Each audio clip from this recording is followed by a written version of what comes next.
사촌이 땅을 사면 배가 아프다, 이런 옛말이 있죠. 사촌이 땅을 사면 축복해 주어야 하지 왜 배가 아픈 일일까? 우리가 이 말이 이성적으로 맞는 말 같지는 않습니다. 사촌이 땅을 사면 우리가 좋은 일이죠. 함께 축복해 줄 일이지요. 이성적으로는 맞지 않는데, 그런데 또 우리 마음속에 공감이 된다라고 하는 거예요. 사촌이 땅을 사면 배가 아프다, 어느 정도 공감 가는 부분이 조금 있는 것만 같습니다. 실상 오늘 우리가 요셉의 형님들에 대한 이야기를 묵상했습니다. 그런데 이 요셉의 형제들의 이야기도 사실은 형님들의 이 시기로 말미암아 벌어진 아주 안타까운 이야기라고 하는 것입니다. 요셉의 인생이 송두리째 뒤바뀌게 된 것이에요. 우리가 아는 것 같이 요셉의 형들은 요셉을 미디안 상인에게 팔아버리게 됩니다.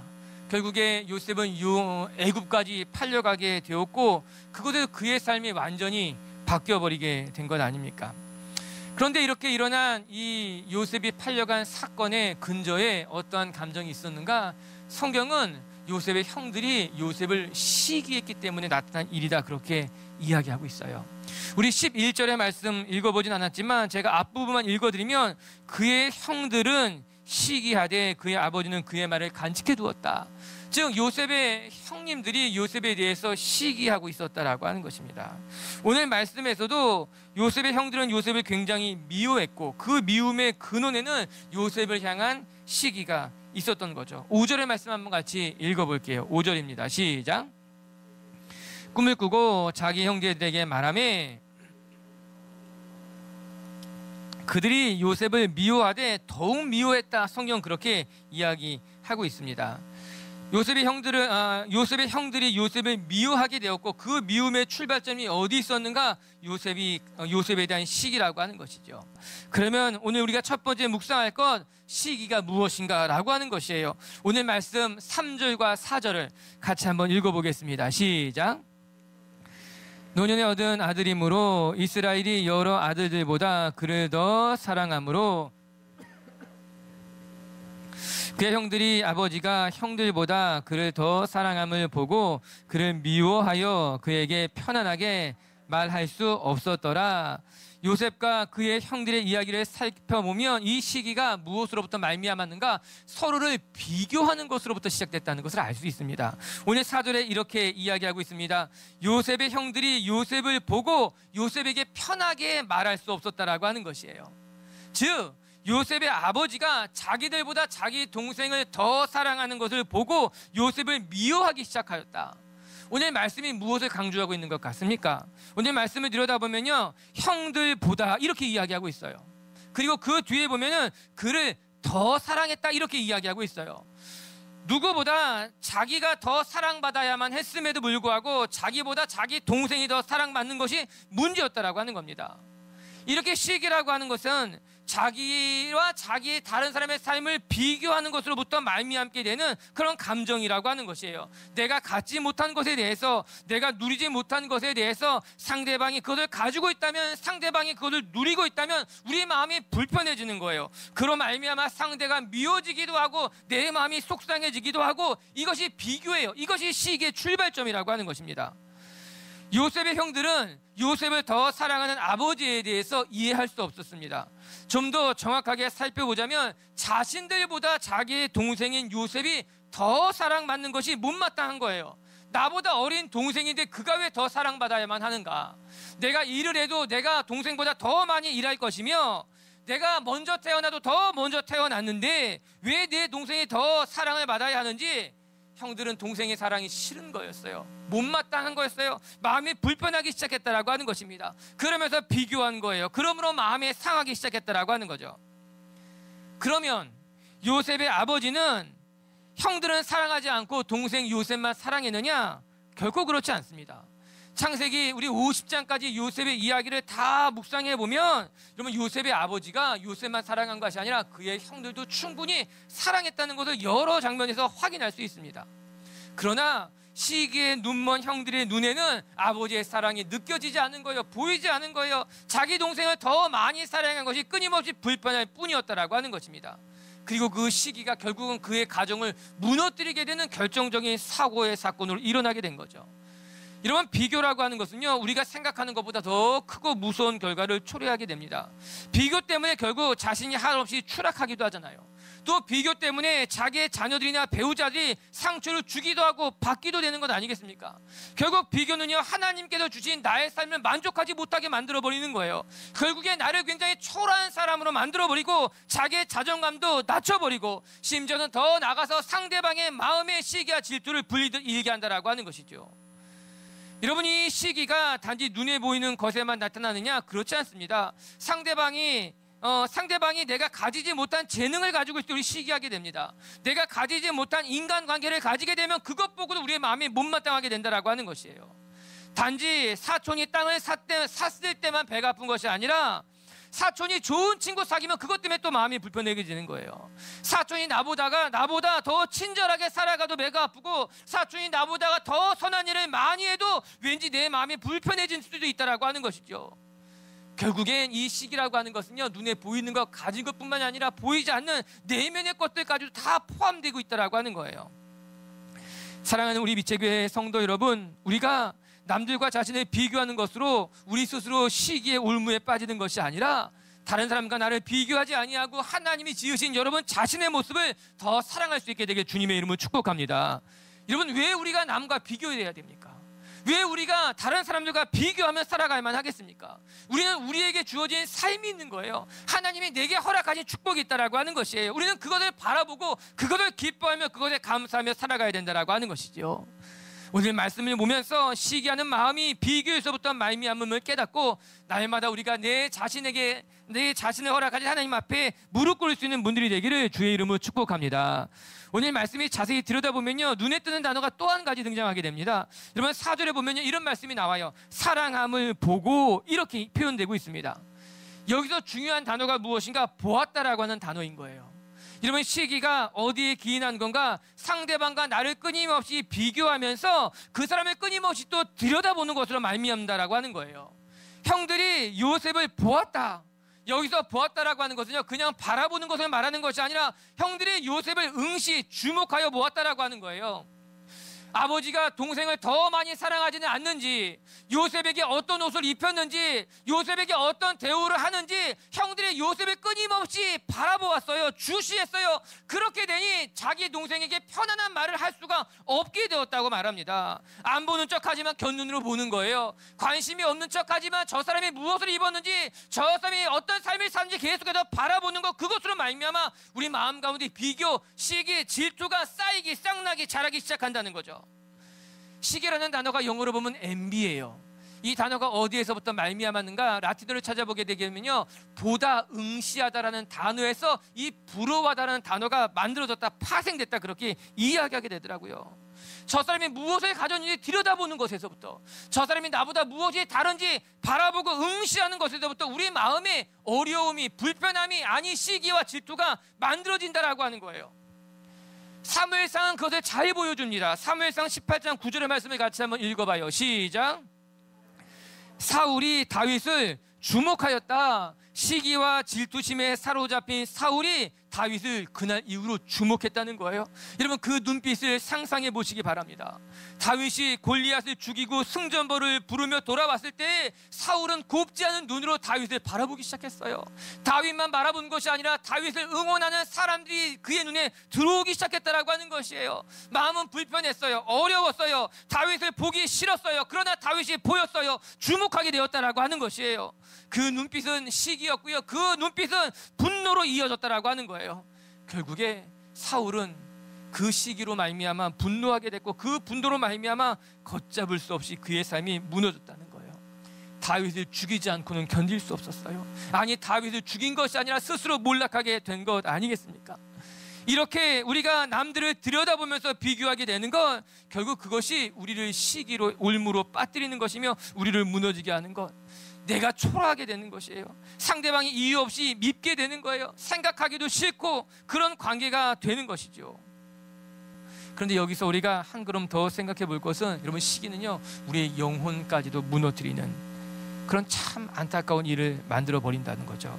잠언을 한번 우리가 살펴볼게요. 14장 30절 말씀인데 같이 읽어봅니다. 시작.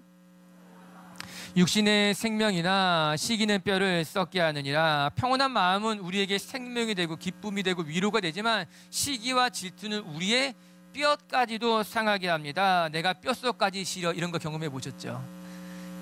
내가 뼛속까지 아파. 우리 이런 말 흔히 하기도 합니다. 얼마나 가슴 아픈 말이겠습니까? 시기라고 하는 것이, 질투라고 하는 것이 우리의 뼛속까지도 태운다라는 말을 하고 있는 거예요.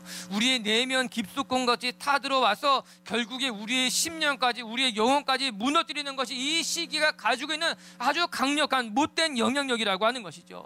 사람들은요, 시기를 대수롭지 않게 생각하는 경향이 있어요. 그냥 내가 다른 사람을 좀 부러워하는 것 뿐인데, 목사님, 시기하지 않는 사람이 어디 있겠습니까? 그냥 시기하는 마음이 누구에게나 있는 것이에요. 이 정도로 생각해서 시기를 방치하기도 합니다. 또 어떤 사람들은요, 이 시기하는 마음을 즐기기도 하는 사람들이 있어요. 서로 한담을 하면서 말하는 거죠. 다른 사람을 욕하면서 시기를 즐기는 사람도 있다라고 하는 것이에요. 그러나 여러분, 이 시기의 올무에 잘못 걸리게 되면 이 시기로 말미암아 상대방에게 치명적인 상처를 주고 결국에는요, 그 사람의 영혼과 내 영혼까지 무너뜨리게 된다라고 하는 거예요. 먼저 생각해 보면요, 이 시기는요, 상대방을 걸려 넘어지게 합니다. 앞서 살펴본 것 같이 요셉의 형들이 요셉의 마음에 준 상처를 생각해 보시기 바랍니다. 그 사건으로 말미암아 결국 요셉이 애굽에 팔려간 거예요. 그의 인생이 완전히 뒤집어져 버렸다고 하는 것입니다. 물론 어떤 사람들이 그렇게 이야기할 수 있어요. 목사님, 요셉이 애굽에 팔려가서 이스라엘이 살게 된 거잖아요. 요셉이 애굽에 팔려가는 사건으로 말미암아 이스라엘이 구원을 받게 된 것 보면, 그거 하나님의 축복 아니었습니까? 하나님의 계획 아니었습니까? 이렇게 이야기하기도 합니다. 그렇지 않아요. 여러분, 요셉이 나중에 무슨 고백하는지 아십니까? 창세기 50장 20절에 보게 되면요, 이런 말씀이 나와요. 당신들은 나를 해하려 하였으나 하나님은 그것을 선으로 바꾸사. 여러분, 요셉의 형들이 하나님의 계획에 따라 행한 것이 아니라 요셉의 형들은 시기로, 질투로 요셉을 미워하는 마음으로 악을 행한 것 뿐이에요. 그러나 하나님이 그 악한 행동을 하나님이 선하게 바꿔놓으신 거예요. 요셉의 형제들의 실수와 잘못과 나쁜 것을 하나님이 의롭게 바꾸어서 놀라운 역사를 만들어가게 한 것 아니겠습니까? 전 여러분의 삶에도 하나님께서 악을 선으로 바꾸시고 여러분이 만난 고난을 의로운 것으로 바꾸게 되길 주님의 이름으로 축복합니다. 중요한 것은 내가 악을 행하지 않는 거예요. 내가 시기와 질투로 다른 사람을 걸려 넘어지지 않게 하는 것이 중요하다라고 하는 거예요. 야고보서에는요, 이런 말씀이 나와 있어요. 야고보서 읽어볼게요. 3장 16절 시작. 시기와 다툼이 있는 곳에 혼란과 모든 악한 일이 있음이라. 여러분, 시기가 얼마나 무서운 것인가. 시기가 있는 곳에 혼란이 일어나고요, 다툼이 일어나고요, 모든 악한 일들이 그 자리에서 일어난다라고 하는 것입니다.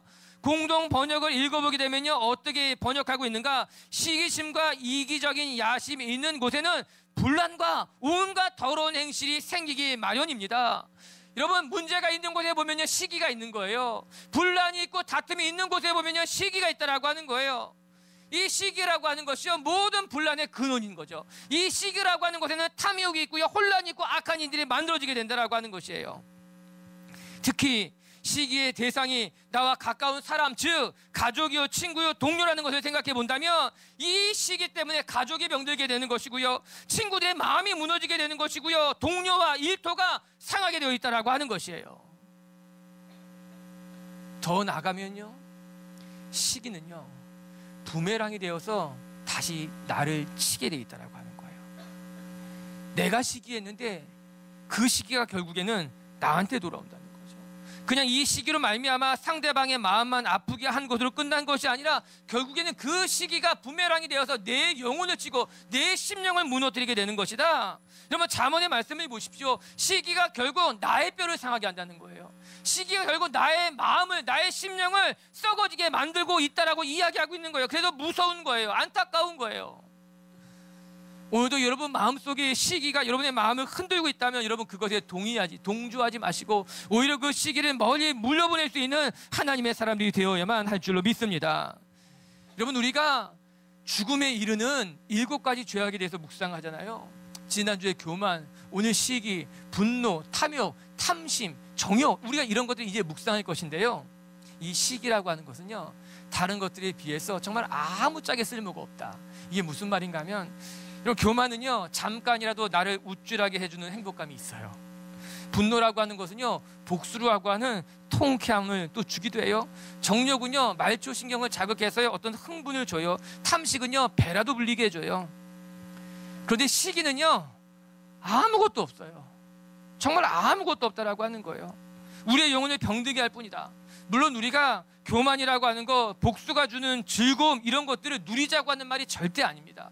결국 교만도요, 복수도요, 잠깐 우리의 마음을 즐겁게 할지는 모르지만 결국 우리를 다 죽음에 몰아가는 것 뿐이라고 하는 거예요. 그런데 이 시기라는 것은요, 재미있게도 아무짝에 쓸모가 없다라고 하는 거예요. 이 시기는 어느 것 하나 우리의 마음을 즐겁게도 못하고 우리의 마음을 상하게, 우리 모두를 무너뜨리게 만드는 것이 이 시기라고 하는 거예요. 우리 인생에 아무런 유익도 없고 아무런 쓸모도 없는 것이 시기. 그러나 이 시기만큼 우리 곁에 가까이 있는 것이 어디 있을까? 저는 오늘 여러분들이 이 시기라고 하는 유혹, 이 시기라고 하는 올무에서 벗어나 더 자유롭게 여러분의 삶을 하나님 앞에 올려드릴 수 있는 하나님의 사람들, 여러분, 시기가 얼마나 무서운지, 우리의 마음과 영혼을 병들게 하고 모든 관계와 공동체를 깨뜨린다는 것을 기억하고 시기를 멀리할 수 있는 분들이 되기를 주의 이름으로 축복합니다. 그러면 세 번째, 우리가 그럼 어떻게 이 시기의 굴레에서 벗어날 수 있을까? 따라하세요. 첫 번째는요, 멈춰야 합니다. 멈춰야 합니다. 제가 오늘 설교 준비하면서요, 아멘이 안 나올 것을 각오했어요. 시기를 말할 때 누가 아멘 할 수 있을까? 아무도 아멘 안 할 것이다. 베드로 사도가 우리에게 준 교훈이 한 가지가 있습니다. 우리 한번 같이 베드로전서 2장 1절을 읽어볼게요. 시작. 악독과 모든 기만과 외식과 시기와 모든 비방하는 말을 버리고, 오늘 베드로 사도는 시기하는 그들에게 무엇이라 권면하는가? 버리라 이야기하고 있는 거예요. 조금도 주저없이 너희 마음 가운데 시기와 다른 악한 것들이 일어나거든 그걸 가차없이 버려버리라고 하는 거예요. 여러분, 쓰레기를 버릴 때 주저하는 사람들은 아무도 없을 것입니다. 냄새 나는 것, 더러운 것, 아무짝에 쓸데없는 쓰레기를 버릴 때는 우리는 과감하게 버려버린다라고 하는 것이에요. 맞아요. 우리도 주저없이 버려야 되는 거예요. 우리 마음 가운데 시기하는 마음이 든다면, 질투하는 마음이 든다면, 내 마음이 다른 사람들과 비교하는 마음이 든다면요, 우리는 그것을 갖지 말고, 그것에 물을 주지 말고, 내 안에 시기하는 마음이 일어났다면 그것을 버리는 거예요. 품으면 안 돼요. 그것에 물을 주면 안 돼요. 그것을 바라보면 안 된다라고 하는 것이에요. 다시 말하면 멈추라고 하는 것이에요. 시기하는 마음이 내 마음에 들어올 때 우리는 스탑해야 되는 거예요. 내가 누군가한테 시기하고자 하는 말을 이야기하고자 했을 때 그런 자신을 발견하게 되면요, 시기하는 말을 멈춰야 된다라고 하는 것이에요. 그것이 우리에게 필요하다라고 하는 것이에요. 여러분, 우리가 서로 도와주는 것이 또 공동체 안에 필요할 거예요. 우리 공동체 안에 시기의 사건이 일어나고 누군가가 누구를 시기하고 있다면, 여러분, 이 시기라고 하는 것이 결코 혼자서는 감당할 수 없는 문제라면 우리는 공동체 안에서, 가족 안에서 서로가 서로를 도와주는 것이 마땅하다라고 하는 것이죠. 누군가가 시기하는 마음이 일어났다면, 아니야, 그러면 안 돼, 멈추라고 이야기해야 된다라고 하는 것이에요. 누군가가 시기하는 말을 내게 이야기한다면 우리가 그 말에 동조하는 것이 아니라, 정말 그렇지, 맞장구를 쳐주는 것이 아니라, 아니, 멈춰야 돼. 그 시기가 너의 영혼을 죽일 수 있을 거야. 그 시기가 나도 죽일 수 있고 우리의 공동체, 우리 가족을 죽일 수 있다는 것을 알아야만 돼. 그 누군가가 우리에게 시기의 말을 한다면, 시기의 마음을 가진 것이 모인다면 우리는 기도해야 되는 거예요. 그 사람을 위해서 그가 그것을 멈출 수 있도록 우리는 이야기해 줘야 돼요. 아니야, 우리 그렇게 하지 말자.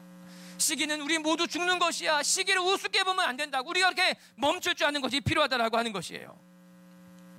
우리 고린도 후서에 이런 말씀이 나와요. 같이 한번 읽어보도록 하겠습니다. 12장 8절 9절 말씀 시작. 내게서 떠나가게 하기 위하여 내가 3번 주께 간구하였더니 나에게 이르시기를 내 은혜가 내게 족하도다. 이는 내 능력이 약한 데서 온전하여 짐이라 하시니라. 크게 기뻐함으로 나의 여러 약한 것들을 대하여 자랑하리니 이는 그리스도의 능력이 내게 머물게 하려 함이라. 바울이 자신의 연약함을 놓고 간절히 기도했다 이야기합니다. 그것도 무려 3번이나 동일한 기도 제목을 반복해서 기도했다라고 하는 것이에요. 단지 이것은 3번만을 기도했다는 것이 아니라 끊임없이 반복해서 하나님 앞에 기도했다는 것을 말하는 것 아니겠습니까? 그런데 하나님의 대답은 조금 달랐습니다. 하나님이 간절히 기도하는 바울을 바라보며, 바울아, 내 은혜가 너에게 족하다. 전 이 말씀이 우리에게 하는 말씀인 줄로 믿습니다. 여러분, 끊임없이 남과 비교하면 행복할 수 없는 거예요. 끊임없이 부족한 것을 기도할 때 우리의 마음에 만족은 찰 수 없다라고 하는 것이에요.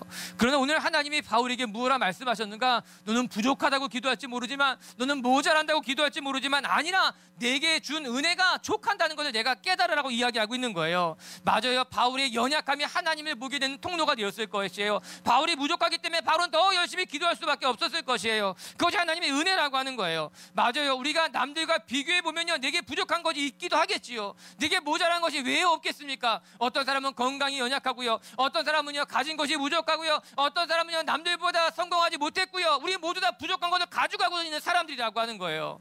그런 하나님이 무엇이라 말씀하시는가? 그 부족함 때문에 내가 하나님을 보게 될 것이다. 그 부족함 때문에 내가 기도하게 될 것이다. 그 은혜가 너에게는 충분한 은혜가 될 것을 깨달을 거라고 하나님이 말씀하고 있는 거예요.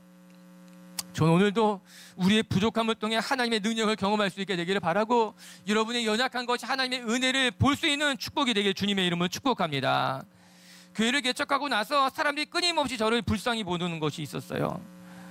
저는 전혀 문제가 되지 않는데 자꾸 다른 교회와 비교하고, 너 옛날의 교회는 어땠는가 비교하게 되고, 끊임없이 비교하고 또 비교하면서 초라하지 않은 저를 초라하게 만들어 가더라고요. 아니, 괜찮은데, 난 너무 좋은데, 아니 빛의 교회에 와서 내가 경험한 하나님은 훨씬 크고 놀랍고 내가 날마다 간증이 있음에도 불구하고 전 그래서 빛의 교회를 통해서 은혜를 얻은 거예요. 은혜를 누린 거예요. 여러분, 여러분의 삶에 때로는 부족함이 하나님을 만나게 할 줄로 저는 믿습니다. 날마다 있는 것을 족한 줄로 여기고 하나님 앞에 나아갈 수 있는 분들이 되길 주님의 이름으로 축복합니다. 세 번째, 우리에게 필요한 것이 무엇이냐? 첫 번째는 시기를 멈추라는 것이었어요. 버려버려라. 두 번째는요, 다른 사람들과 비교하지 말라는 것이었어요. 그리고 세 번째는요, 범사에 감사하라. 우리 데살로니가 5장 18절, 데살로니가전서 5장 18절을 읽어봅니다. 시작. 범사에 감사하라. 이것이 그리스도 예수 안에서 너희를 향하신 하나님의 뜻이니라. 아멘. 범사에 감사하라는 것은 내 삶의 모든 일에 있어서 내가 감사할 줄 알아야 한다는 것입니다. 아마 우리가 앞서 묵상했던 족한 줄 아는 것, 거기에서부터 감사가 시작되는 것 아닐까요? 감사하는 사람은 다른 사람들을 시기할 틈이 없습니다. 내 삶이 오늘 너무나 감사한데, 내게 주신 것이 이렇게 기쁘고 내가 누리는 것이 이렇게 좋은데 다른 사람들과 비교할 틈이 없습니다. 다른 사람들을 시기할 이유도 전혀 없다라고 하는 것이에요. 그러고 보면 우리가 어떻게 시기의 올무에서 벗어날 수 있을까? 주님만 바라보는 거예요. 주변을 바라보지 않고 다른 사람들이 어떻게 사는가를 바라보지 않고 주님만 바라보게 되면요, 우리 마음 가운데 영적인 기쁨이 있는 거예요. 우리 마음 가운데 감사가 있는 거예요. 하나님 때문에 내가 살고 있구나, 이 마음이 깨달아진다라고 하는 것이에요. 그래서 전에는 감사의 이유가 있었지만 이제는 모든 것이 감사해지는 거예요. 아침에 일어난 것이 감사하고요, 식사할 수 있는 것이 감사하고요, 오늘 하루 아무런 사고 없이 잠자리에 들 수 있는 것이 감사하고요, 눈을 감았을 때 잠드는 것이 감사한 거예요. 모든 것이 감사한 거예요. 우리 마음이 충만해지는 거죠. 부족한 것이 없는 거죠. 다른 사람들과 비교할 이유가 전혀 없게 된다고 하는 것이에요. 그래서 우리가 시기에 대해서 묵상하면서 우리가 결국에는 만족하는 것, 감사하는 것, 이것이 우리가 이 시기의 올무에서 벗어나는 일이구나. 오늘도 우리 빛의 교회 성도 여러분, 여러분이 시기의 종이 되는 것이 아니라 시기와 질투의 올무에 걸려서 여러분의 마음을 상처 주고 이웃을 상처 주는 것이 아니라 그 시기를 다스리고 버려버릴 수 있는 우리 하나님의 성도들 되시기를 주님의 이름으로 축복합니다. 여러분, 기억하시기 바랍니다. 시기는요, 우리가 생각하는 것보다 훨씬 더 무서운 결과를 초래한다라고 하는 것이에요. 요셉의 형들이 시기로 말미암아 요셉을 팔아버린 것처럼, 전 우리가 이 시기를 우습게 보지 않고 정말 지혜롭게 대처하는 것으로 말미암아 여러분이 하나님 앞에 부끄럽지 않은 삶을 살아가게 되기를 주의 이름으로 축복합니다. 첫 번째 시기는 무엇인가? 다른 사람들과 비교하는 것에서부터 시작된다라고 하는 거예요. 전 여러분이 끊임없이 남들과 비교하며 불평하며 살아가는 것이 아니라 늘 하나님 앞에 무릎 꿇고 감사하는 하나님의 사람들이 되기를 주의 이름으로 축복합니다. 두 번째, 시기는 부메랑과 같아서 결국에 내 영혼을 상처 주고 나를 무너뜨리는 것이라는 것을 기억하시기 바랍니다. 이 시기는요, 가까운 사람들로부터 말미암는다는 것도 기억하시기 바랍니다. 그래서 언제나 시기를 지혜롭게 다스릴 수 있는 우리 빛의 교회 성도들이 되기를 주의 이름으로 축복합니다. 세 번째, 우리는 어떻게 시기를 그럼 다스릴 수 있을까? 전 여러분들이 멈출 수 있게 되길 바라고요. 두 번째, 남들과 비교하지 않게 되기를 바라고요. 세 번째, 족한 줄 여겨 감사하며 범사에 살아가는 분들이 되기를 주님의 이름으로 축복합니다.